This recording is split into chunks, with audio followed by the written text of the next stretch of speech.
Amém, queridos? Nós vamos, nesse instante, meditar na palavra do Senhor, que Deus venha falar profundamente ao seu coração, em nome de Jesus. Há uns dias atrás, comecei a falar sobre o livro de Ruth, livro este que nós estamos meditando e vamos continuar meditando. Eu quero que os irmãos abram suas Bíblias, então, em Ruth, capítulo de número 1. Ruth, capítulo de número 1, e nós faremos a leitura dos versículos 1 a 5. Ruth 1, de 1 a 5.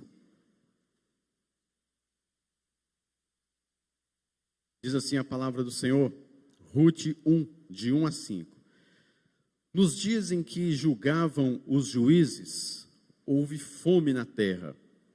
E um homem de Belém de Judá saiu a habitar na terra de Moabe com a sua mulher e seus 2 filhos. Este homem se chamava Elimeleque e sua mulher Noemi. Os filhos se chamavam Malom e Quilion, efrateus de Belém de Judá, e vieram à terra de Moabe e ficaram ali. Morreu Elimeleque, marido de Noemi, e ficou ela com os seus 2 filhos, os quais se casaram com mulheres moabitas. Era o nome de uma órfã e o nome da outra Ruth, e ficaram ali quase 10 anos. Morreram também ambos, Malom e Quilion, ficando assim a mulher desamparada de seus 2 filhos e de seu marido. Senhor, fale profundamente conosco nesta noite. É a tua palavra que no decorrer da história vem nos mostrando a tua providência, vem nos mostrando quem nós somos e do que precisamos. E nós pedimos que nesta noite o teu Espírito Santo possa preencher o nosso coração, nos alegrar em ti e que saiamos aqui edificados e fortalecidos pela tua palavra, em nome de Jesus. Amém. Quero falar nessa noite, querido, sobre as mudanças inesperadas da vida. Mudanças essas que nos trazem um certo momento em que devemos tomar muitas decisões. Momentos esses que nos afligem e faz com que nós tenhamos, de fato, decisões. Antes disso, eu quero nesse instante ouvir uma música. Nós preparamos um cântico para que você possa, em nome de Jesus, ouvindo este cântico, ser edificado por meio da palavra que será ministrada.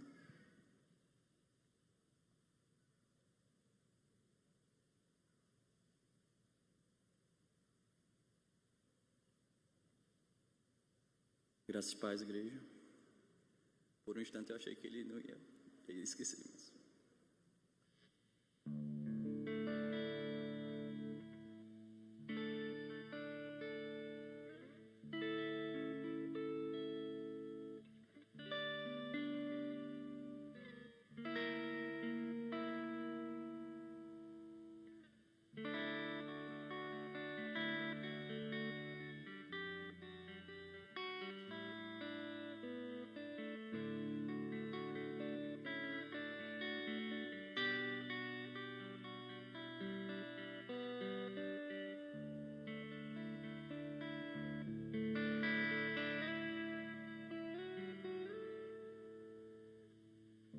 Tapeceiro, grande artista, vai fazendo seu trabalho, incansável, paciente no seu terrear.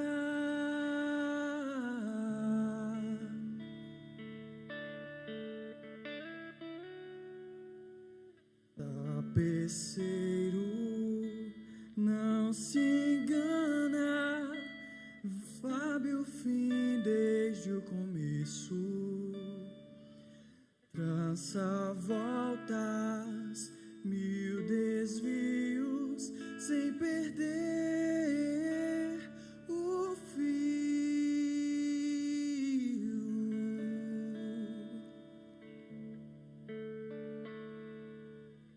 Minha vida tapeçaria tecida de cores alegres e vivas, fazem contraste no meio das cores nubladas e tristes.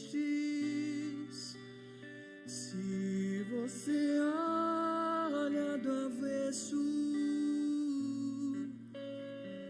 não imagina o desfecho.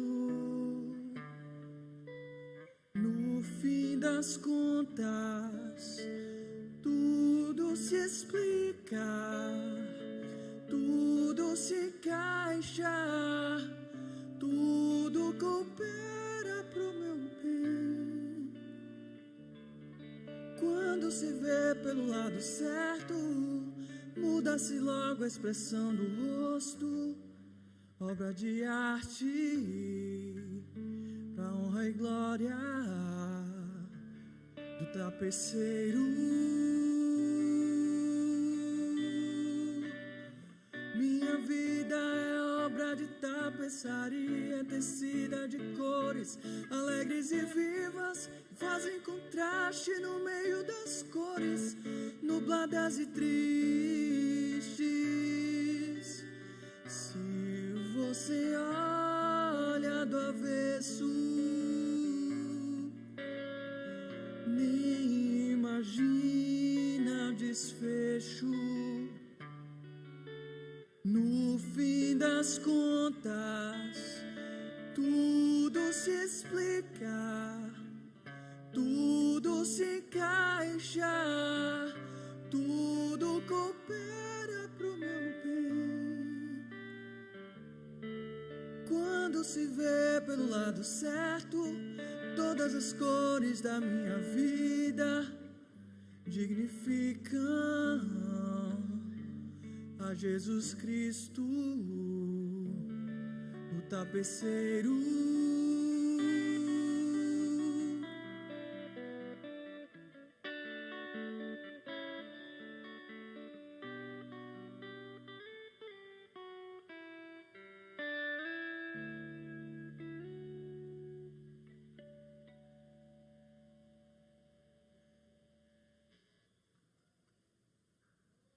Essa música diz muito a respeito ao que nós vamos ver hoje na vida de Noemi, na vida de Elimeleque, Malom, Quilion, Ruth, Ofra, porque o tapete ainda não está sendo feito, modelado, e está tudo visto pelo lado contrário, e não sabemos o final desse negócio. E esta música é muito bem refletida neste primeiro capítulo, que inicia, é onde começa a iniciar este tapete, e vem fazendo agora um monte de voltas e contornos, até que cheguemos ao fim dos capítulos ou do livro, e nós vamos ver a grande obra do tapeceiro. Aqui está descrito neste livro, esta obra de tapeçaria, sem dúvida e com certeza. Por isso, queridos, este texto nos mostra algumas atitudes diante de mudanças inesperadas da vida. Perceba comigo, queridos, que o texto, o autor, não sabemos quem de fato escreveu propriamente o livro de Ruth, mas o fato é que diz o texto que esta história aconteceu nos dias em que julgavam os juízes. Este era um momento, querido, muito delicado, momento muito difícil, momento de grandes torturas mentais, aflições, momentos de idolatria, momentos de corrupção, momentos de atrocidades. O livro de Juízes termina dizendo que naquela época julgavam os juízes, mas cada um fazia o que bem lhe entendia. Já imaginou uma situação como essa? Vivemos no Brasil, vivemos numa cidade, num condomínio, vivemos dentro de casa, numa família onde cada um faz o que bem lhe entender. Com certeza um terrível caos, com certeza momentos de extrema aflição, complicações, dificuldades das mais terríveis e em todas as áreas. Aqui nós vemos pelo menos 3 problemas quando os juízes governavam aquela terra naquela ocasião. Foi um período de 350 anos. é muito tempo. E o que nós podemos ver é que havia a idolatria, outros deuses, o deus Baal, o deus que, segundo aquele povo, era o deus da agricultura. Nós vemos aqui mesmo na época de Moabe, ou na época dessa cidade, Moabe, também havia lá outros deuses, e um deles se chamava Quemos, alguns traduzem também como Camus. Havia uma cultura completamente dividida, situações das mais diversas sendo pensadas, analisadas de formas extremistas, até mesmo subjetivismo, pois se cada um fazia o que desse na teia, fazia o que quisesse. Havia também um grande problema do mal. Nesta época, queridos, então, nós vemos estas características acontecendo na época dos juízes. Atração por outros deuses. O povo de Deus, em diversos momentos, era atraídos por outros deuses, caindo numa terrível idolatria. Era o momento em que Deus chegava, julgava, castigava e mostrava sua ira, até que o povo se voltava para Deus. Eles, na verdade, tinham um desejo desenfreado por prosperidade. E era neste desejo de prosperidade que se buscavam outros deuses. Também, queridos, buscavam a Deus apenas em alguma área de interesse. Só buscavam a Deus para receber a sua bênção, mas não queriam obedecer de fato a Deus. Nesta época dos juízes, houve um distanciamento, um desligamento de Deus sobre a vida cotidiana daquelas pessoas, do próprio povo de Deus. Isso terminou num caos social, isso se encerrou num caos militar e político dos mais terríveis que você possa imaginar. Houve misérias espirituais, misérias financeiras e pessoais, porque atingiu a família, porque atingiu o indivíduo na sua particularidade. E houve também a experiência de viver as terríveis e duras manifestações dos juízos de Deus sobre aquele povo, o próprio povo de Deus, o próprio povo de Judá. Resultado de tudo isso, um dos resultados, fome na terra. Então, quando começa, julgavam os juízes. Isso aqui já é uma tragédia. O autor está descrevendo que este livro foi escrito, ou este acontecimento teve as suas ocorrências em momentos trágicos, em momentos terríveis, em que uma pessoa poderia viver bem com a sua família, ou num país onde tudo estivesse em paz, mas não.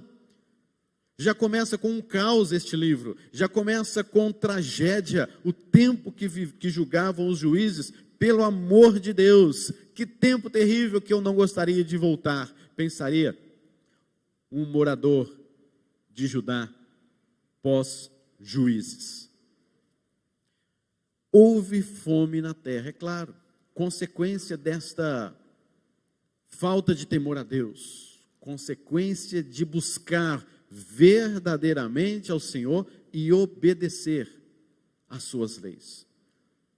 Queridos, todas as vezes que nós deixamos de buscar a Deus, todas as vezes que buscamos a Deus apenas em alguma área do nosso interesse e não como um todo, nós estamos sujeitos a cair numa terrível fome. Eu não estou falando simplesmente da fome física, eu estou falando da fome espiritual. E uma pessoa com uma fome espiritual, ela é extremamente sujeita, ela é um belo candidato a partir para a idolatria, a partir para a blasfêmia, a partir para coisas que desagradam a Deus e até mesmo duvidando do seu poder. Então, fome não é nada bom, e você sabe muito bem disso, porque a gente fica com fome durante todo o dia, a todo momento. Você quer comer alguma coisa, você quer beliscar alguma coisa, e a fome espiritual pode levar muitos de nós a termos atitudes erradas, complexas, difíceis, que nos levam ao engano, e que nos leva a uma destruição, que nos leva a ter consequências devastadoras, da minha própria vida, da minha própria família, da minha igreja e do meio em que eu estou vivendo. Havia fome na terra, os juízes julgavam, mas diz o texto que fala para nós de uma cidade, uma cidade chamada Belém. O nome Belém, traduzido, significa casa de pão. Mas faltava pão. A cidade se tornou uma contradição em si mesma. A casa de pão não produzia pão. A casa de pão fechou os seus celeiros. Ela deixa de ser esse celeiro para ser um lugar de desespero, de fome, de decisões rápidas, de crises, de malefícios, de um caos verdadeiro. Belém de Judá, casa de pão, deixa de ser pão. E a crise chegou naquele lugar.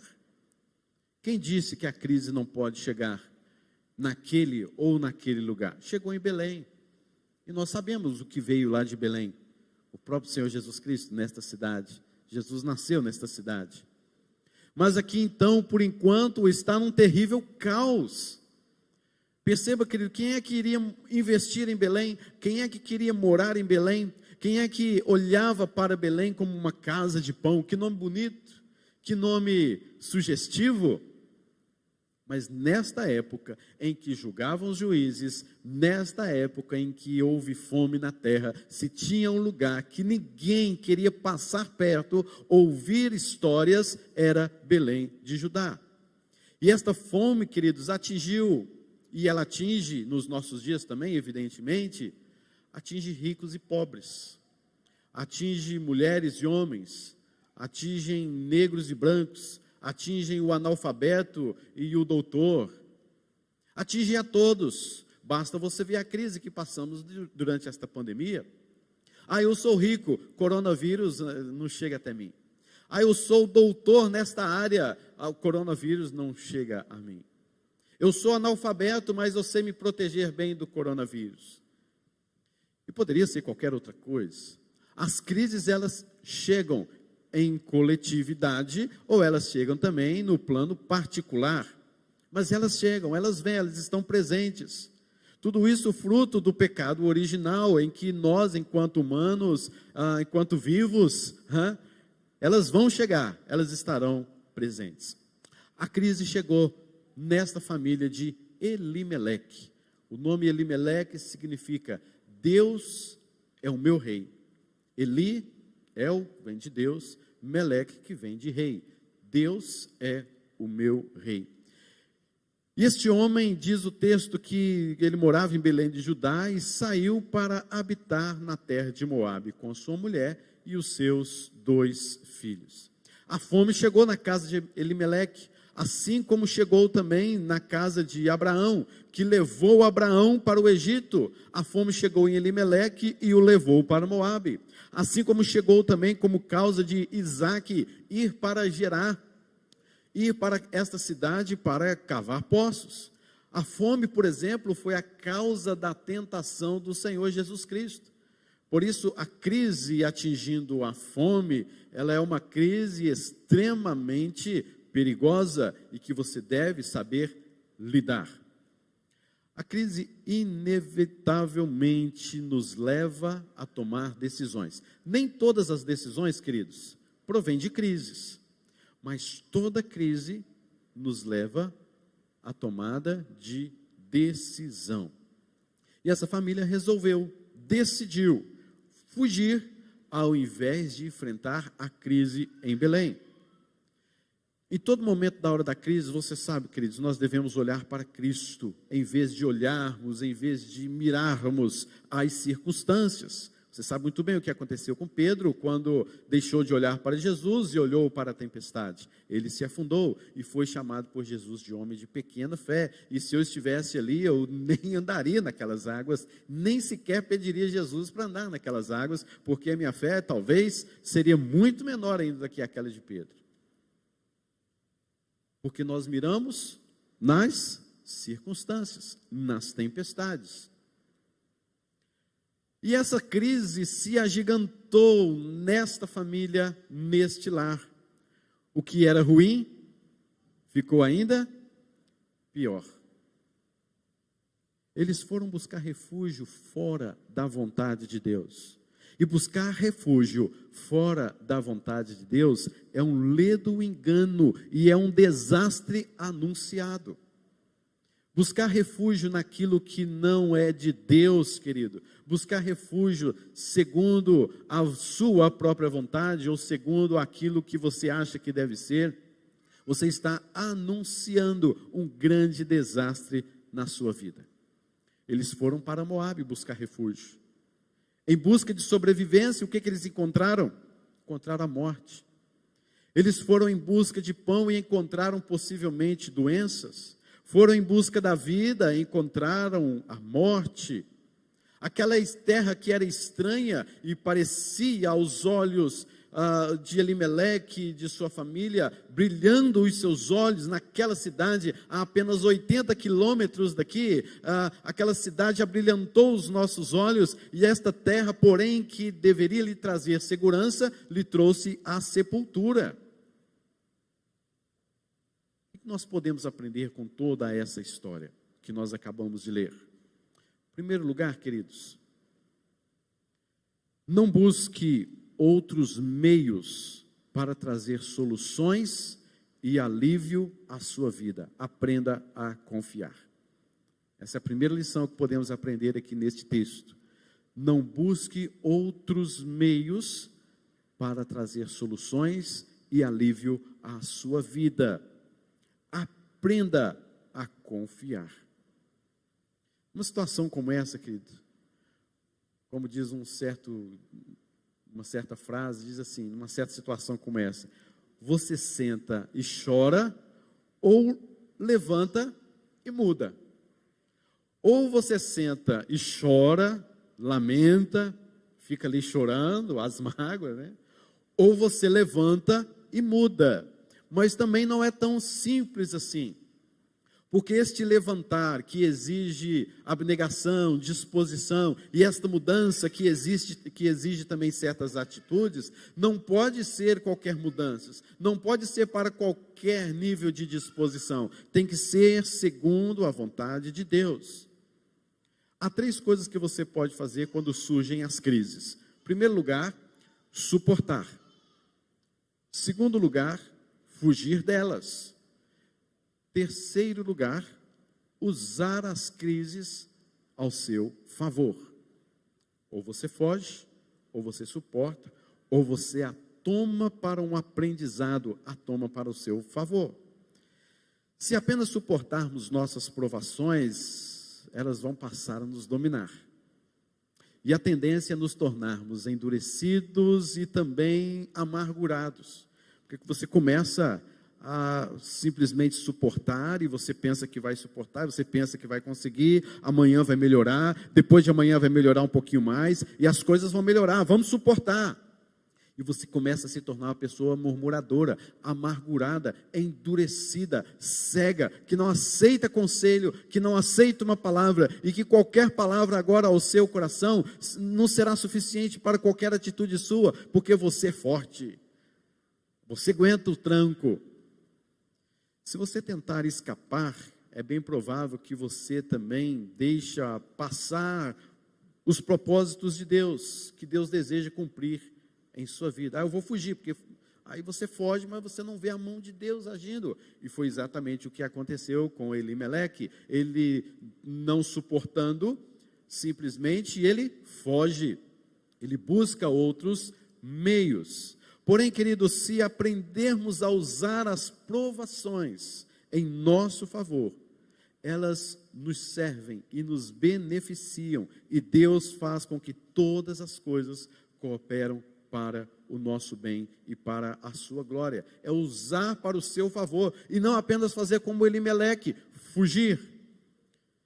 Elimeleque resolveu fugir, e isto foi uma atitude completamente errada e equivocada, e nós vamos ver por quê. Você percebe, em primeiro lugar, que não há emigrações de Belém para Moabe. Você está vendo que uma família, alguma coisa brilhantou os olhos de Elimeleque, mas a população, não houve uma mudança, uma emigração, uma saída em conjunto. Todos de Belém resolveram deixar e abandonar a cidade. Foi uma atitude de Elimeleque. E Elimeleque foi então para aquela cidade. E ele ali, queridos, começa então a ver que não é uma cidade tão boa como se poderia pensar. As coisas ali não estavam indo muito bem. Os problemas que ele tinha lá em Belém, indo para Moabe, eles se agigantaram de tal forma. Elimeleque perdeu a sua vida procurando sobrevivência. Ele encontrou a sepultura onde buscava um refúgio para sua casa e para o seu lar. Ele procurou segurança para os seus filhos na cidade de Moabe, mas Moabe ofereceu a sepultura, a morte, a cova para os seus filhos. Então perceba que fugir da situação não foi uma boa solução para este homem, e que se está registrado na Bíblia, para aprendermos que fugir não é a solução. Suportar também não é lá uma boa solução, mas usá-lo a seu favor e usá-lo da forma que Deus nos ensina a usar estas provações. Alguém mesmo disse, ele poderia ter evitado os dardos da fome em Israel, mas não conseguiu evitar as flechas da morte em Moabe. Em vez de concentrar-se na sua vida espiritual, nas necessidades espirituais, ele se concentrou apenas em suas necessidades físicas e foram para Moabe. Uma outra coisa que podemos ver como atitude errada deste homem é porque a própria palavra Moabe significa de seu pai. Elimeleque, ele deixa de servir a Deus, o seu pai, em Belém, e vai para um outro pai, que é lá em Moabe, onde haviam outros deuses, onde havia um outro significado do que é culto. Eles ofereciam culto a um dos deuses, chamado Quemos ou Camus, que inclusive buscava sacrifícios humanos e exigia que a população tivesse um culto litúrgico com orgias e demais situações terríveis, para que o próprio Deus deles se agradasse daquele culto e então descesse chuva, ou no devido tempo o sol, e no devido tempo das estações os frutos. Então ele está indo para um local onde Deus não determinou para que ele fosse. Ele está indo para um local de idolatria, para um local onde não há Deus, o próprio Deus como Senhor. Elimeleque, que diz, Deus é o meu rei, agora na sua vida, na sua prática, ele deixa que Deus não seja mais o seu rei. Tanto Belém, casa de pão, deixa de ser casa de pão, quanto Elimeleque no seu coração, Deus é meu rei, faz com que Deus não é mais o seu rei. O melhor lugar seguro, queridos, é dentro da vontade de Deus. E eu disse, aprenda a confiar. Aprender, queridos, a confiar é uma caminhada, não é uma teoria. Posso passar aqui para vocês, em lindos slides aqui, como você pode confiar, como você pode exercitar a sua fé. Dá um monte de coisas para vocês. Mas, queridos, o fato de essa confiança é um aprendizado.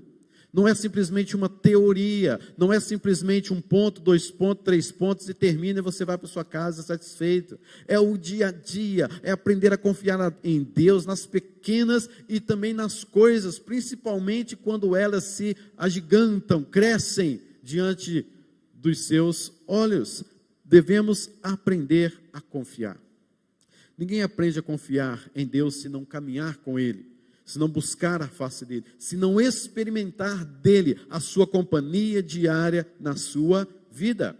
É necessário, queridos, aprendermos sobre a providência de Deus na história destes homens, na nossa história, na história das nuvens de testemunhas, em Hebreus capítulo de número 11, em Hebreus capítulo de número 12, onde nós aprendemos com eles a aprenda a confiar e entregar o seu caminho a Deus.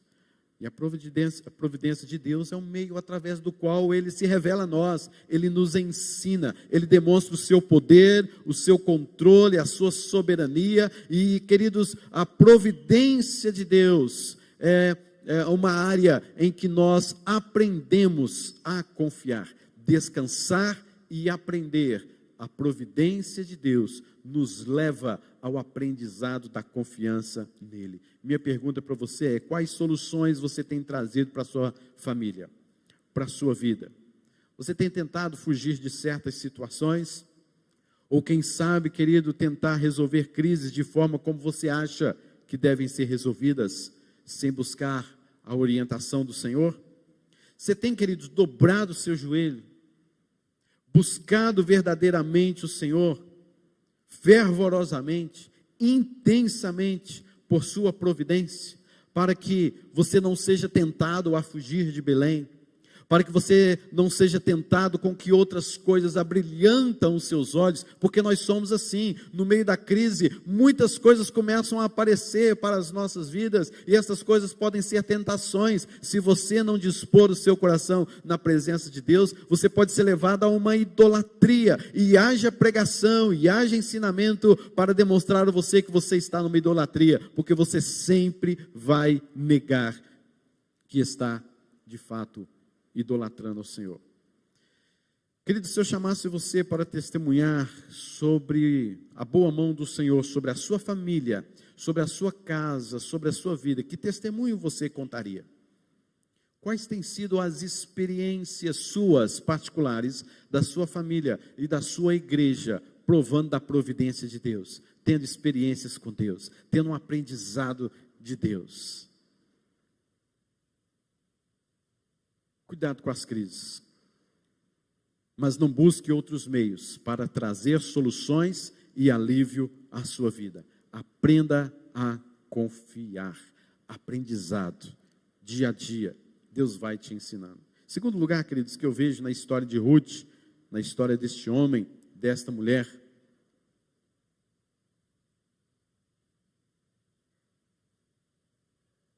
não tenha pressa para resolver situações na sua vida. Deus usa o tempo também para nos ensinar. Não tenha pressa para resolver situações na sua vida. Deus usa o tempo também para nos ensinar. Deus usa diversos professores na nossa vida. Uma delas é o tempo. Um dos grandes mestres que nos ensina é o tempo. Há pessoas que falam assim, o tempo cura. Não, não é o tempo que cura. O tempo vai remediar. Com o tempo você esquece. Não, não é isso. Não é o tempo é um instrumento, é um professor, é um ensinador. Quem cura é Deus. Quem faz você esquecer certas coisas da vida é o próprio Deus. É Deus que faz a obra, não é o tempo em si. Mas que o tempo é um grande professor e que Deus usa o tempo para muitas coisas nas nossas vidas, isso é verdade. Não tenha pressa para resolver situações na sua vida. Deus usa o tempo para nos ensinar. Você pode perceber, queridos, que Gênesis, capítulo de número 1, versículo de número 1, já fala sobre o tempo. No princípio. Começa assim a Bíblia. No tempo. No princípio. E Deus cria todas as coisas e coloca limites no tempo. Dia e noite. No tempo devido, que Deus chamou de sétimo dia, ele descansou, porque tem tempo, primeiro, segundo, terceiro, quarto, quinto, sexto dia, sétimo dia. Deus deu tempo para Noé construir a sua arca, para depois derramar a sua ira. Deus prometeu um filho a Abraão, e isso exigiu tempo para que Abraão esperasse, só que Abraão também teve pressa em resolver as suas situações, e nós sabemos da história que ele peca contra o próprio Deus, trazendo para si um outro filho e a sua serva, para ter o filho que Deus havia prometido. Calma, querido, acalma o seu coração, aquietai-vos e saber que eu sou Deus. Não tenha pressa para resolver situações na sua vida. Deus usa o tempo também para te ensinar. Mas a gente gosta de ter pressa, né? A gente faz cirurgia e quer recuperar rápido, né, Levi? A gente quer fazer uma prova e a gente quer saber logo o resultado. A gente precisa definir algumas coisas, e algumas coisas já foram engatinhadas, selecionadas, e você toda hora olha o e-mail, se chegou recado, se chegou mensagem, cadê a pessoa? Você tenta, será que eu mando recado para saber se já resolveu? O que eu faço? Eu ligo, eu vou lá? porque a gente tem pressa e este mundo está sendo imediatista demais, e este imediatismo está fazendo parte da nossa vida espiritual. Isso está sendo como uma esponja para nós, que recebe água e fica ali, né, aquele aguaceiro dentro daquela esponja. Assim também nós estamos assimilando o imediatismo corriqueiro das nossas vidas diárias para a nossa vida espiritual com Deus, e não conseguimos entender que o tempo é um professor, e não conseguimos nos acalmar, nos aquietar. José vai para o Egito preso, se torna escravo, e depois ele se torna um príncipe. Quanto tempo levou isso? Quanto tempo levou isso? Foi necessário esperar o tempo. O próprio povo escravizado no Egito, depois de 400 anos, Deus levanta o libertador. Tempo. O povo ficou no cativeiro quanto tempo? 70 anos. Tudo tem o seu tempo determinado. E o tempo na mão de Deus é um servo para nos fazer cada dia confiar nele, de forma que nós entreguemos a ele os nossos caminhos, enquanto as coisas não acontecem. Entrega ao Senhor o teu caminho, confia nele e o mais ele fará.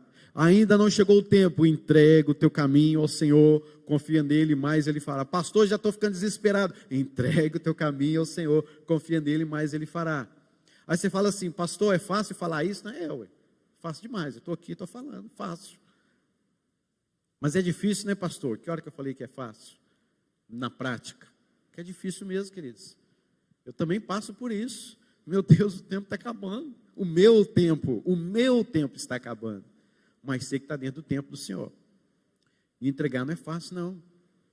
Exige disposição e aprendizado. E Deus usa o tempo para nos ensinar, e Deus usa certas coisas para aprendermos a confiar nele.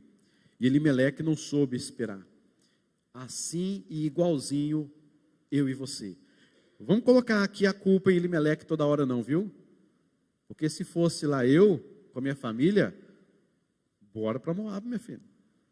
Vou dar um jeito por lá, dá um jeito, daqui a um tempo a gente volta. Se você for olhar aqui as línguas originais, você vai perceber que não era propósito de Elimeleque ficar ali.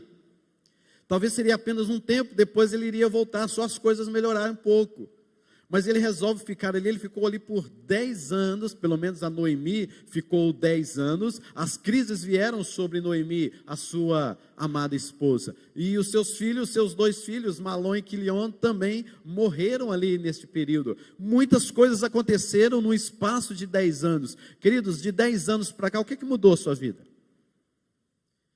Vou falar 10 não, vou falar de 5, vou falar de 2.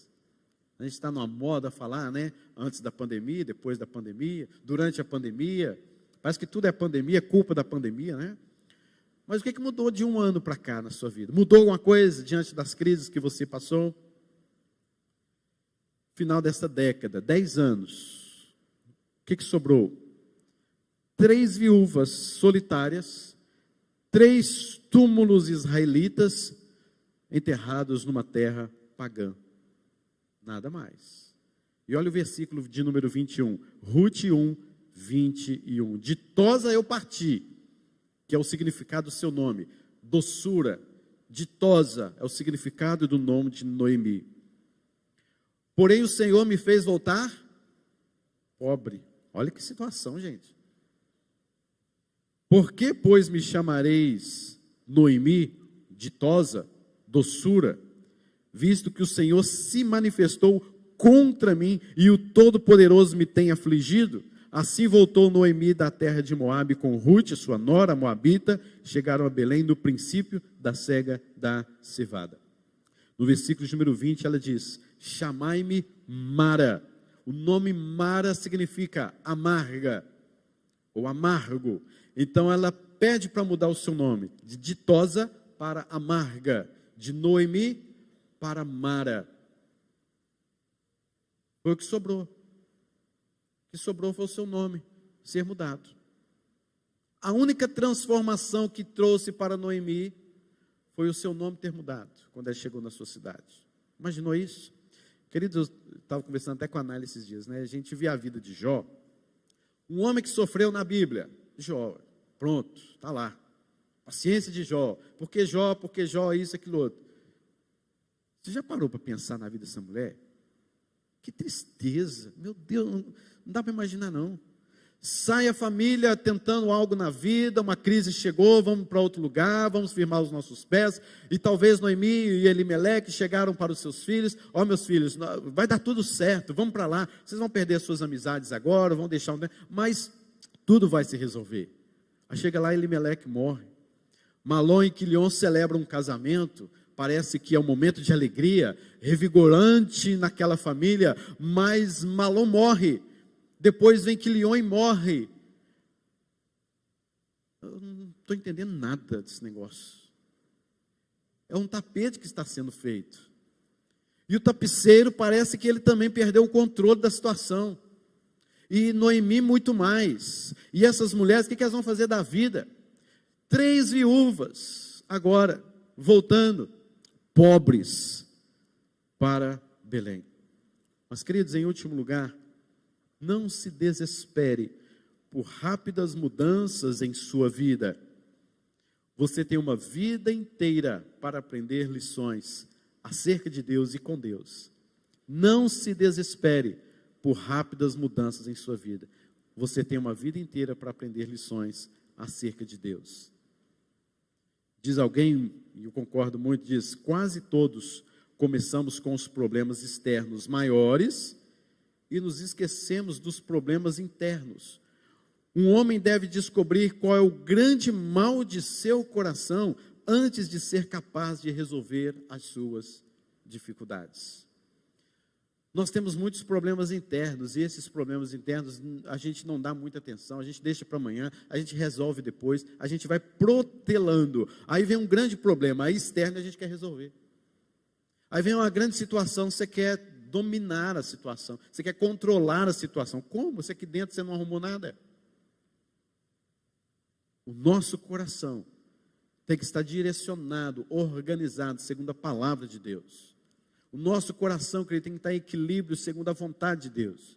Porque mesmo que as crises venham, e elas virão, nós precisamos de estar, o meu coração está direcionado a Deus.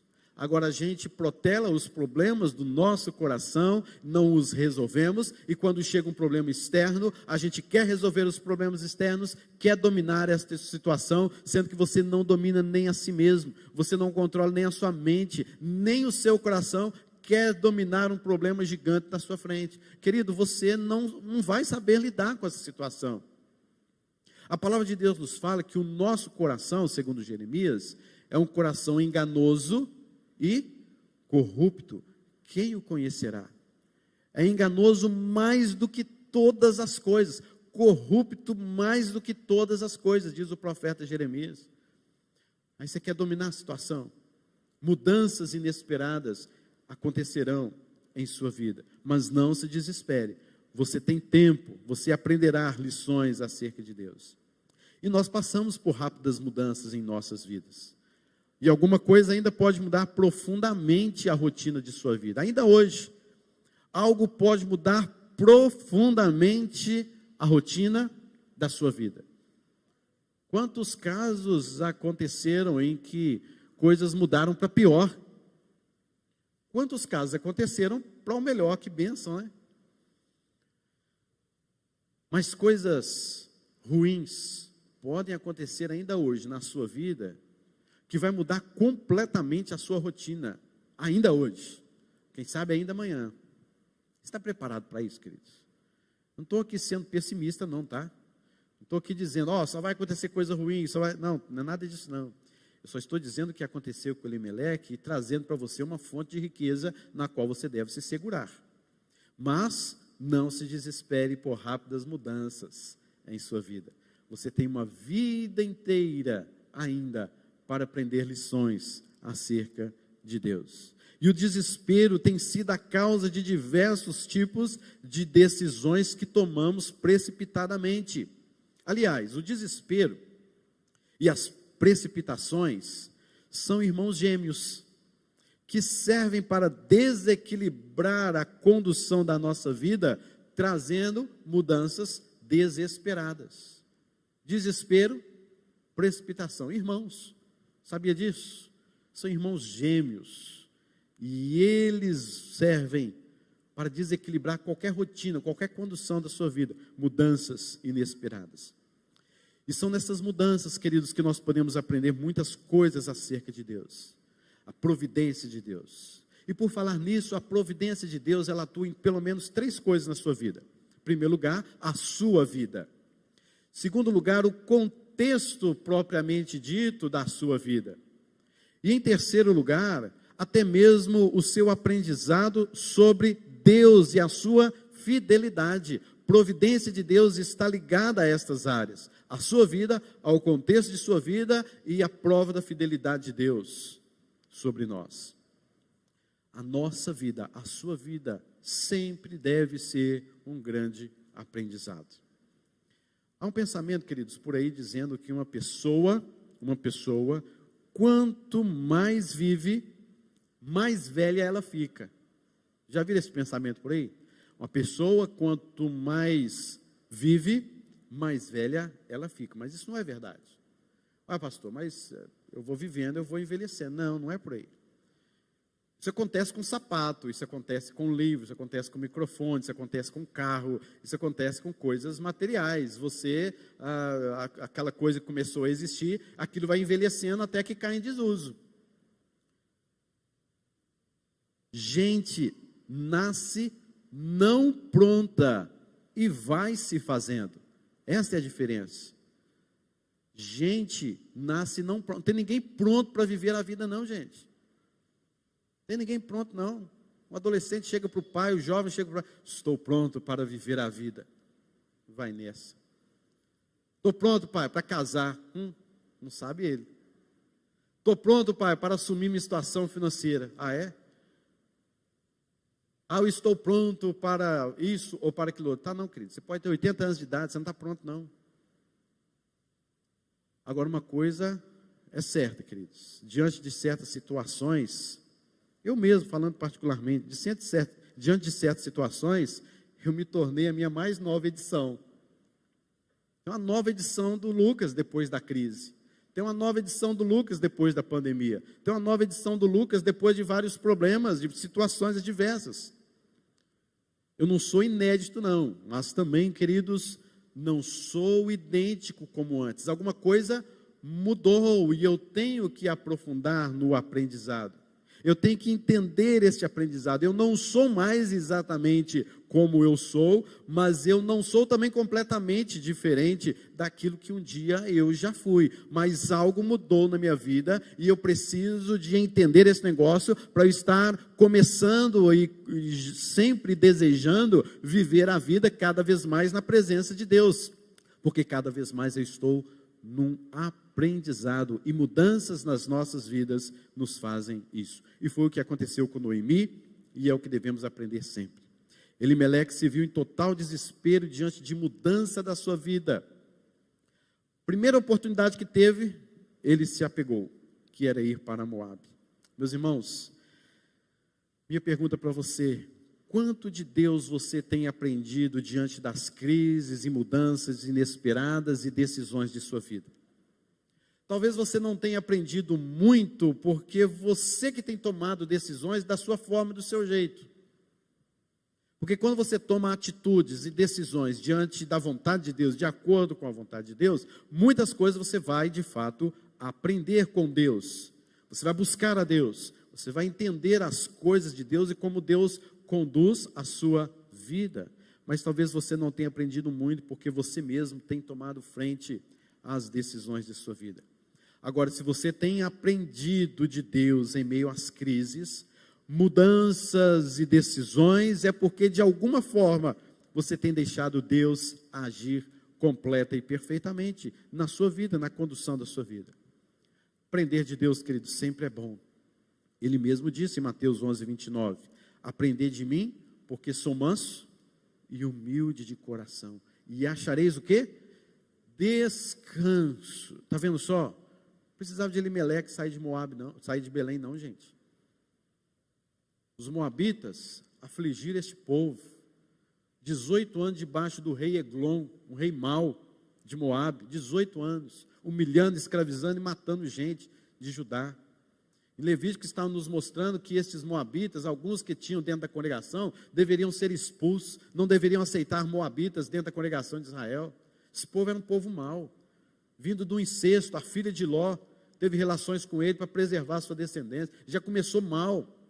Esse povo, por um momento, eles tiveram uma certa amizade, mas depois que eles se viraram contra o povo de Israel, e enquanto o povo caminhava em direção a Canaã, o povo foi lá, pediu água, pediu um sustento, pediu algo que os moabitas pudessem ajudar, eles disseram não, porque vocês são maus. E agora Elimeleque está se rendendo a este povo. Querido, você não precisa se render a ninguém, por mais que isso seja grande aos seus olhos. Se humilha a Jesus, se entregue a Jesus. Ele é a força que vai alimentar a sua alma. Ele é o caminho que vai fazer com que você trilhe os seus pés sobre a rocha. Ele, queridos, é o pão que mata a sua fome. Ele é a água que mata a sua sede. Ele, queridos, é aquele que entregou a sua vida e morreu por nós para que nós tivéssemos vida e a tivéssemos em abundância. Então, por que que muitos de nós procuramos outros caminhos, outros endereços para buscar satisfação na vida? A sua satisfação está em Cristo Jesus. Não busque outros meios para trazer soluções e alívio à sua vida. Aprenda a confiar. Não tenha pressa para resolver situações na sua vida. Deus usa o tempo também para nos ensinar. Não se desespere por rápidas mudanças em sua vida. Você tem uma vida inteira para aprender lições acerca de Deus. Que Deus te abençoe com esta palavra. Fortalece. Leia o livro de Ruth. Você vai gostar demais. É um livro bom demais, gente. Você fica assim, meu Deus, que carpinteiro é esse? Que carpinteiro é esse, meu Deus do céu? Nós vamos ver bênção nesse negócio tudo aqui ainda. Calma lá, estamos só estudando. Que Deus nos abençoe, em nome de Jesus. Nós teremos um momento da Santa Ceia do Senhor. Depois da Santa Ceia, depois de o coral cantar também, após a Santa Ceia, nós teremos um momento muito especial sobre uma oração sobre a nossa nação. Quero conclamar você, em nome de Jesus, a orar pelo nosso Brasil. Ok? Abaixe sua cabeça, feche seus olhos. Senhor, tem misericórdia de nós e fortaleça as nossas vidas. Senhor Deus, assim como aprendemos neste livro, meu Deus, quantas coisas aconteceram com aquela mulher, Deus. Quantas situações na vida de Noemi, que desespero. Um momento crucial para a vida desta mulher. Tem misericórdia de nossas vidas, porque nós muitas vezes parecemos com Elimeleque, temos atitudes iguaizinhas a ele. Oh Deus, tem misericórdia, tem misericórdia. Fortaleça em nome de Jesus a nossa fé, porque se as crises chegarem, Senhor, nós não queremos ir para Moabe. Nós queremos continuar, ó Deus, nos alimentando do Senhor, firmados no Senhor. Não deixe desviar os nossos olhos para aquilo que possa abrilhantar os nossos olhos e pensarmos que aquilo é a solução, ou enganosamente pensar até que aquilo é a vontade do Senhor. Mas não, Deus, em nome de Jesus, faz com que a gente aprenda a confiar sempre no Senhor. Oh Deus, nós temos tanto medo, nós somos pessoas que desesperam com tanta facilidade. Às vezes o problema não é nem tão grande assim, mas a gente desespera, Deus. Tem misericórdia de nós, nos ajude a decidir coisas de acordo com a vontade plena e perfeita e agradável que é do Senhor. Livra-nos de abandonarmos a sua palavra, de fazermos coisas contra o Senhor. Em nome de Jesus, Deus, ouve a oração do teu povo e faça com que aquietemos o nosso coração e confiemos sempre no Senhor, em nome de Jesus. Amém.